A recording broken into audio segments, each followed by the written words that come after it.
Hello and welcome to the official podcast of Palate Exposure, featuring Ilona Thompson, a podcast for those seeking the ultimate in wine, food, and travel. Each week she interviews winemakers, chefs, celebrities, and a variety of guests that shape the way we enjoy life. So you have, initially you had 2 vineyards, one of which is in St. Helena, one of them is here, and then you acquired other properties along the way? Yeah, back to my dad's skill set. Yeah. My dad likes buying and selling things. Uh-huh. So he took a lot of his rent-a-car properties, transferred those into vineyard properties, and then would sell one vineyard and buy another. And he works on it every day. He's really good at it. It's like a reality version of Monopoly. So, yeah, we have vineyards in the St. Helena appellation, the Rutherford appellation where we are right now, Oak Knoll. Mm. And then we have a vineyard in Kenwood right over the hill, and just acquired a new one in the Petaluma Gap sub-appellation of Napa. Nice. And we're really excited about the new vineyard in Petaluma Gap because we're going to grow, it already grows world-class Pinot. Yeah. And we're planting some Chardonnay. So if you look at our entire portfolio, we'll have our Bordeaux varieties and our Burgundy varieties. That's really interesting. First of all, Petaluma Gap, as you pointed out, is be long overdue because such a unique confluence of climate and geography. So you clearly were paying attention. This acquisition came about, I'm sure, after much thought and consideration. Yeah, and then once again, my dad identified the property, wanted to buy it. They couldn't agree upon a price, and he doesn't give up. And he kept on it and on it and on it, and got a really good deal on it, which makes it feasible for us to use it as a source of grapes for our winery. So how many wines are in your portfolio? You know, off the top of my head, I don't even have an answer for that.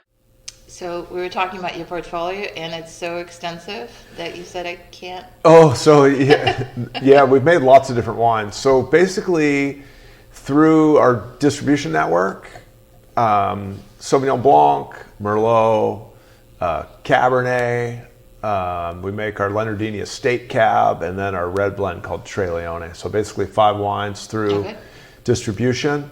Then through the winery, our direct-to-consumer channel, which is now called, used to be called just Tasting Room Sales. Chardonnay, Pinot Noir, Malbec, Zinfandel, Petit Verdot, several vineyard designated Cabernets. We have a bunch of different stuff. So what motivates the decision behind making a large number of SKUs? So to have the 5 wines through distribution is a pretty good number. We laugh because distributors are really big. I have no power over them whatsoever. We just have to have high quality wine at a good price and sell it effectively through that channel that they have all set up. So we have to pretty much abide by their rules, which I've become really good at. But then when people come to the winery, it's not just a tasting, it's a whole experience. Yep. And we have different venues to try wine, like this room we're in right now. We have our outdoor area, which we're doing some great improvements to in the near future. We have our tasting room, which we've upgraded over time, but is the way tastings used to go. Years and years ago, people walk in, they belly up to the bar. We have a club room, which is upstairs, where we entertain our wine club members and do some special events that, being on the second level, we kind of get the view of the whole valley, which is great because it's up above. But to answer your question, when people come to the winery, they'll say, hey, I saw your Sauvignon Blanc on the shelf at home and the Cabernet. Do you have anything different? And then that's where all the different varieties come in and all the different price points. I knew that there was a very thoughtful answer to that. It wasn't just like, hey, we made different varieties, because we felt like it. There was definitely a lot of rationale behind it. Yeah, and then we have a really good winemaker. He's been with us 3 years now. His name's Jason Moulton. Okay. And, he has great wine education, really smart guy, very personable too. So he's like the full package. and great winemaker. So he can make everything. So let's talk about the trade side, because your prowess is so formidable. Right. And I think a lot of people are wondering what that world is truly like. And I'm sure it's very complex, the whole matrix of those relationships, but we'll just delve a bit into it. Let's just say that there's a small winery that's really looking to break into the distribution game. Right. What advice would you give based upon your experience? What does that world look like? Well, I've been working on our network for like 26, 27 years. Huh? So I started, and I was in my 20s, like mid 20s. So I started in a different era. Yeah. So I haven't launched a new brand in this time we're in right now, but there are lots of products from all over the world. Yeah. And the distributors basically get to pick and choose what they want in their portfolio. And this goes to the difference between having 150 wineries in Napa to now over 500, and then hundreds or thousands of more brands. Most distributors now already have their Napa portfolio covered or full. For sure. So breaking into it's hard. And I'm with the top level distributors.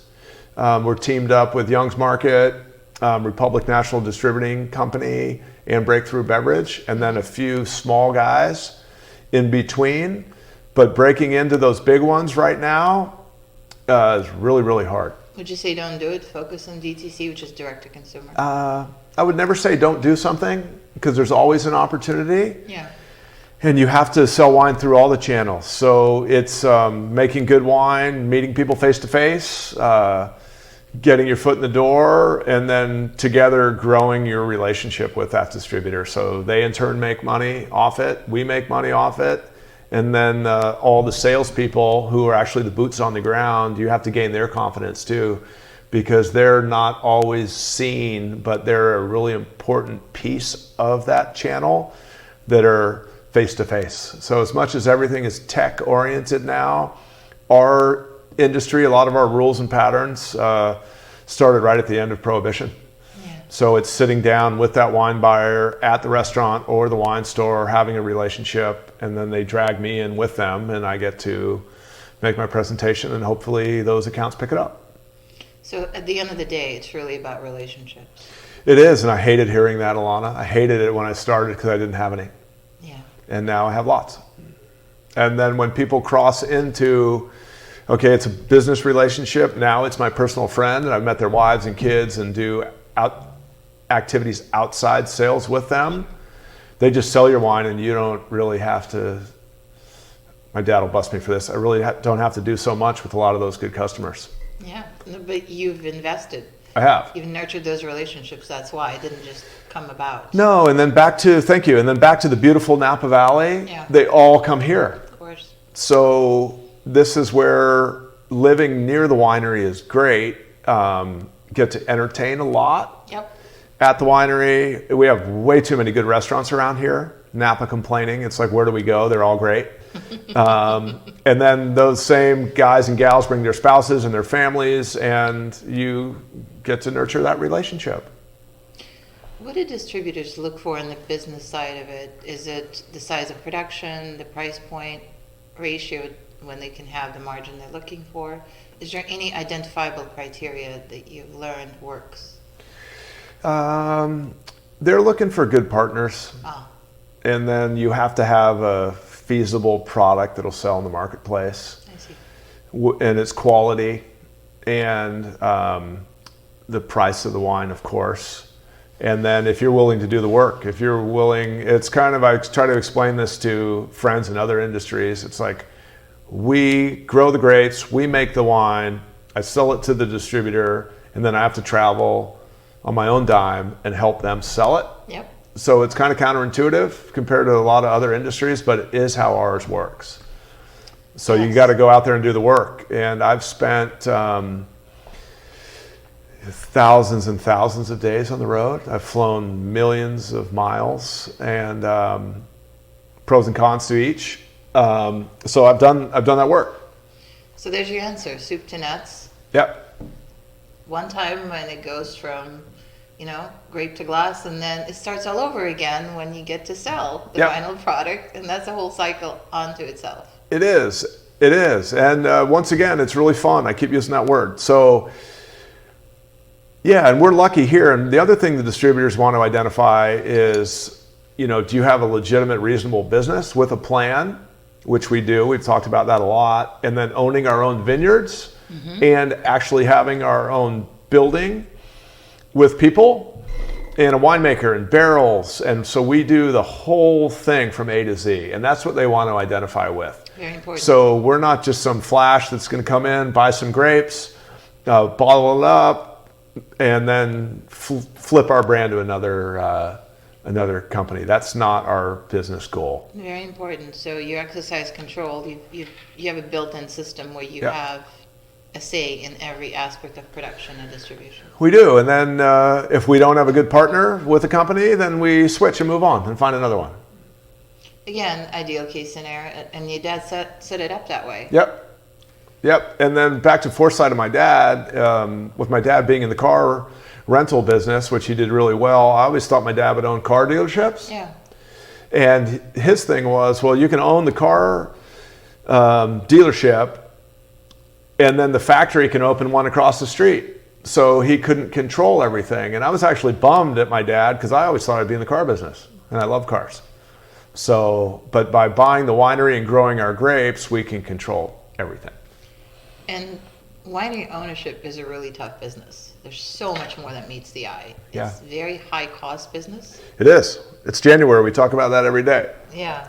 And to run it so efficiently, again, part of me wishes that your dad would teach or at Sonoma State or someplace like that, because those lessons are so valuable to people that want to be in the business. They are. And then, my dad, he's still very involved, and my dad and my sister and our general manager, all of us, but mostly my dad and my sister work on the operation stuff. Oh, and my sister's really good at it.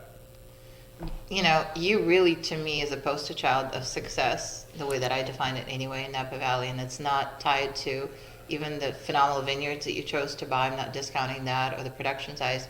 It's a mindset. It's that acumen that dictates those leadership points and really lays out foundational pieces of the master plan.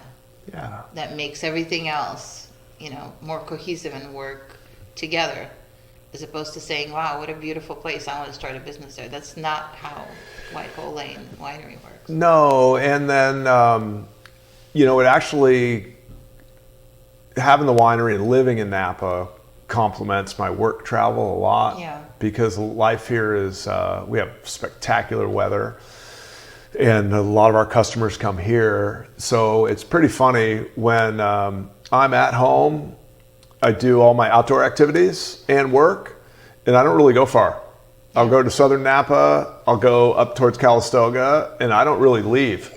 And then I travel all over the country. So it's like when I'm leaving, I'm going to the airport, I'm going far. So. And you do it very much by choice. You wouldn't, I know that you're part of the fabric of this business and such like that, but Right. It's still a choice that you make every day to pursue. For the work and the travel stuff? Well, I mean, to be who you are Oh. in that context. Yeah, and I'm lucky that because it's our family's business, I get to be me at all Yeah. times, whether it's work, friends, fun, or being the sales guy. And then the common word that is wrapped through everything right now is authenticity, Yep, and we have that. you do, and it just permeates everything. Yeah, it's real. On the consumer side, which is the most important, arguably, It is. they're the ones that pay the bills. Yep. So early on, you've established yourself as a champion of the consumer, from my perspective. Thank you. Because you always had quality product at a great price, great Thank you. hospitality, while other wineries are still trying to find their sea legs in that realm. Right. Where did that come from? I think a lot of our culture at the winery is from our family culture of, once again, working hard, treating others with respect. We like to have fun, drinking great wine, and eating good food. So that's a big element of it, treating your employees with respect. Very important. you want to lead them, but also let them lead others and give them autonomy. So that's part of it. And then back to my dad is just having a consistent plan with a solid financial backing. Yeah. And make your decisions and execute it, move forward, and make adjustments along the way. Absolutely. So, again, we talked about the 90s scene that you entered. You were pretty good about not increasing your prices when everybody else were starting to charge a lot for Napa, particularly Cabernet and Cabernet blends. Yeah. What was behind that decision? That's a sensitive question. Sorry. No, I mean it in a good way. So part of having so many wineries and so many people and giant corporations and international people is there are lots of different opinions that come in. Of course. And Napa Valley has a very rich, long history. You could argue Cabernet Sauvignon is the greatest grape on earth. So how do I answer this nicely? A lot of wine in Napa is really, really expensive. And so when you see the prices of that wine, then you can look at the international marketplace, what it's competing against, and the history of all of those wines, French and Italian mostly. So if you're going to charge a lot of money for it, it better be there. Yeah. And then a lot of it isn't, to me. And I can't name names, of course, but people come and go. There are some awesome wines from Napa that are really expensive that get it, and they've earned it. It's not a luck thing. And then people try to emulate that model, and it's a very challenging one. What I see through my travels is there's lots of really good wine out there from all over the world, especially within the last decade as technology comes in and the skill of your average winemaker has gone way up. But Napa is a significant portion of the wine market, but you're competing against the whole world as your prices go up and up. I'm trying to sort of delve into the decision-making process because I'm so fascinated by how you design in a very master plan kind of a way your overall strategy. You were getting compatible scores with some of the very, very famous wineries that made very little wine, just like you have. And you had an opportunity at that point to just jump on it and say, I'm going to start charging X. But you chose a different pathway. Yeah, I mean, we do make some wines. Back to our 5 wines that are through distribution. Most of them will be on a wine list for under $100. Yeah. Which to some people, 100 is not very much, and to others, 100 is a massive amount of money. So try to find that sweet spot and then just deliver quality to your customer. And you can't take the bait and do huge price increases. It just doesn't work. You know, when you joined the business, Napa certainly was perception-wise in an upswing. Again, that huge wave that was elevating everybody. Right. And some people jumped on it thoughtfully and some just jumped in. Right. And I think what happened as a result is that eventually the trade community and consumer to some extent, because they're influenced by the trade as well, got a little apprehensive and maybe a little unhappy with that continuous rise of prices. And those relationships were compromised. Yeah. Somehow you either knew that or suspected that might happen, or you didn't go with that trend, or perhaps it just was your business philosophy. I think kind of all of the above. Okay. And then actually being in the marketplace and recognizing consumer trends outside of the Napa Valley. And our country is massive geographically, and we have different cultures and subcultures around our whole country, which is part of the fun of traveling and once again being patriots. So recognizing all that and figuring out how to navigate through it was really important. But once again, ultimately making high quality wine that we're proud of and working hard and hoping you get recognition through that, and we do. But even after having our winery over a quarter of a century, love saying that, you can't stop. Yeah. You can't stop changing and pushing and traveling and getting out there, because there's more change going on in America right now than probably ever. Yeah. With everything. Yeah.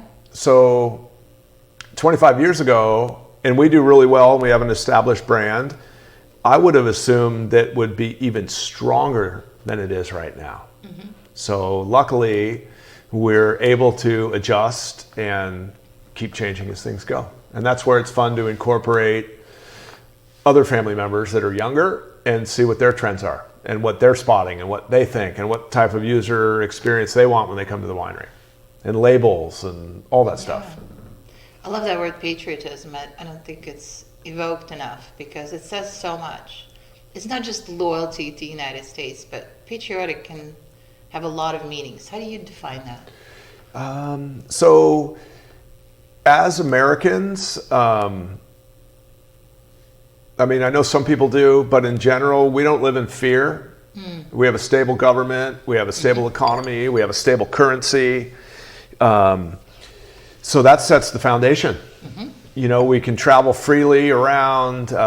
We have things in place that force our distributors to pay us, their customers to pay them. So it's America stuff, and that's why we have the strongest economy in the world. Yep. And we're able to thrive with that entrepreneurialism. And I think it's easy to take it for granted, but when you look around the world, what's going on, and see people suffering and people losing everything they have, we live in the greatest country on earth. I just really want to emphasize how important this is, because you're absolutely right. What you describe is the underlying foundation of trust. You trust that the bank is actually, or your vendor or your partner will pay you. Yep. As opposed to some corrupt, convoluted system like most of the world. Sure. Where you really cannot trust anyone, and therefore, how do you really build a solid business? Right. And then on the flip side, we have a massive amount of regulations that we have to adhere to. Yeah. Which we do. We follow all the rules by the book.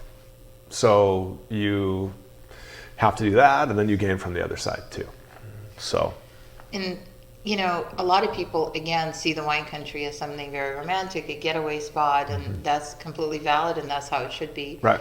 But I just want to also point out, it's a series of small businesses that are trying to make things work to the best of their ability, and supporting those businesses is really important. And at that point, you have a choice, and you can choose a business that your values align with as well as your palate. Right. Napa Valley has, as you pointed out, over 500 wineries. And from the consumer's viewpoint, how do you choose? I think you have to actually ask yourself a question first. What is it that I like? Sure. You know, both from the moral compass standpoint and purely hedonistic, which is consumptive. Sure. And I think if you actually go there first and not just happenstance, I think you might wind up with some pretty special bottles of wine in your cellar. Yeah. One fun thing that I like to do is, I didn't do this for a long time, but when I have friends, whether they're consumers or in the trade, come to Napa, I like tagging along with them, going to wineries. Really? To see, part of it is to learn about your competitors, I must admit. Yeah. And then to see what they offer, try all the wines. We have spectacular topography here. So to see mountain vineyards in the south, then all the architecture stuff, which is some of it's stunning. To see some people infuse their ethnic background and cultures into their properties and approaches. So back to Napa being a great destination, there's everything here. I love it that you live here, but I can tell your eyes changed when you started talking about it. I know you're so energized and excited by that. Yeah. So I was mountain biking the other day with my son, and got a really good friend, John Buehler, Buehler Winery, awesome property up on Pritchard Hill. So we were above Lake Hennessy, the Moore Creek. It's a Napa open space area. So we had a vantage point of Buehler Winery all the way across the canyon from like Child's Canyon up towards Pritchard Hill, and took a picture of it and sent it to John, and he'd never seen that view of his winery. What a great illustration to my point. There's always something to discover. Yeah, and then I like to make fun of John. He's a great friend. I sent the picture. Look, here's a picture of your luxury Napa Valley estate. And he said, we call it the ranch. So, and it's a great property and family owned and a lot of similarities to Whitehall Lane with family and vineyards. And again, it's so instructive. People, when they look from outside in, they view it as a very wealthy community that's obviously gorgeous, but pretty steep entry fee. I've read a study that's $880 per person to stay in Napa in a nice hotel and eat and drink. That sounds prohibitive. So it is, which is a topic a lot. And there's a bike festival coming up called Campobello, which I participate in, and as a bike rider and winery person. So donate wine and port the events and kind of host. And it's really fun. And was looking at hotel rates as people ask me, and I'm a Westin Marriott Bonvoy guy. The Westin in Napa that weekend is close to $1,000 a night. Yep, and that's I believe that. Upper mid-level without getting into all the crazy fancy awesome hotels that are in the valley. So Napa's expensive. Yes. How do we encourage a consumer to look past those scary numbers? Can they make it work on a reasonable budget and visit wineries like yours? Because I just want them to be here so badly. There's so much value here. There is. So a lot of people day trip up from San Francisco or our entire Bay Area. And then there are some good hotels that have more reasonable rates. Or Airbnb, right? Yeah. That may be part of the solution. Which work in some parts of Napa and don't in others. Yeah. Okay. And then, or you could stay down in some of the outlying areas. So, but that is something we talk about all the time. Yeah. Especially as the younger generation comes up. Yeah, of course. One thing that we've spotted, and this is an obvious trend, is as America grows in population, most of the population growth is in our urban areas. And then we live in this beautiful natural setting. People want to be outside. Yeah. And then even right now, it's raining and it's in the low to mid 50s. If you were from, and I go there all the time, so not beating on Minnesota, if you're from the Twin Cities, you could sit outside right now, and not in the rain, but you can sit outside, try wine, have a blanket. Yeah. And people like that. And if you're a Californian, you're like, I don't want to be outside. But if you're from the frozen area, you'd sit outside. So we're incorporating more outside entertaining. I had a feeling that you're planning way ahead and you're incorporating the millennial consumer. I know we all love that word because it's in our face so much. It is. The truth is that they are about experiential. They are about being a part of the story as opposed to just being, on the outside looking in. Yeah.